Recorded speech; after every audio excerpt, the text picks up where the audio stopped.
Hey guys, in today's video, we're going to talk about cutting people off.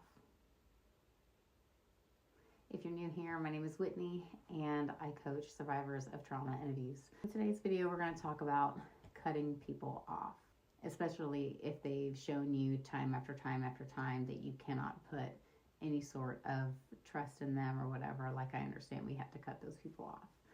But there are times when the people that are around us are just as unhealed as we can be. Sometimes being healed, is a spectrum.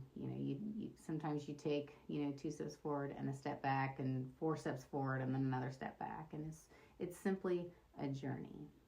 So recognizing when you are walking side by side with people who are on similar journeys, and sometimes they can act in ways that are pretty hurtful, because of their core wounds, because of what it is that they're dealing with inside, because of their shifts in energy, how their energy will just swing from one polarity to another.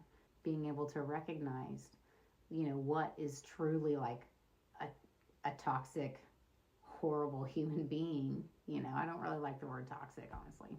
If they are so far on the spectrum of unhealed that they cannot be brought back to some semblance of being willing to heal, then that's somebody that, you should totally cut them off, okay?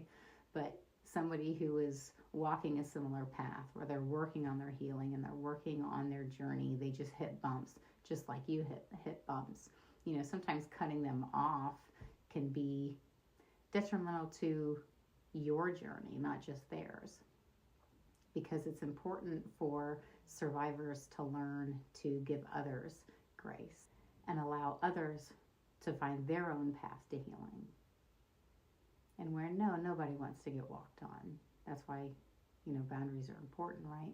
But allowing that person to go on their journey at the same time you're on your journey, I think can be really impactful, and it can really bring people closer together. Hey, I didn't get this thing right. Let's work on it. Hey, you didn't get that thing right. Are you willing to work on it?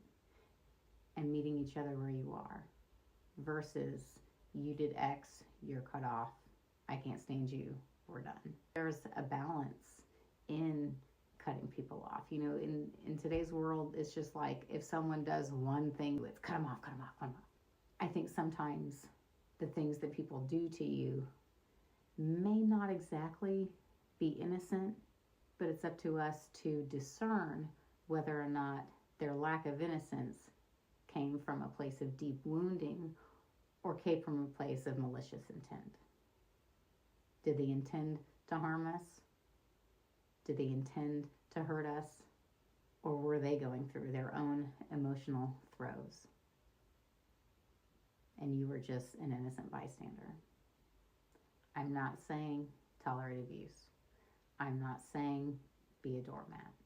But what I am saying is to use discernment in figuring out what bumps are simply bumps. What kind of person are you really dealing with? Do they have the capacity to self-reflect? Do you have the capacity to reflect and see whether or not they're the type of person who are willing to put in the work to change? Just food for thought.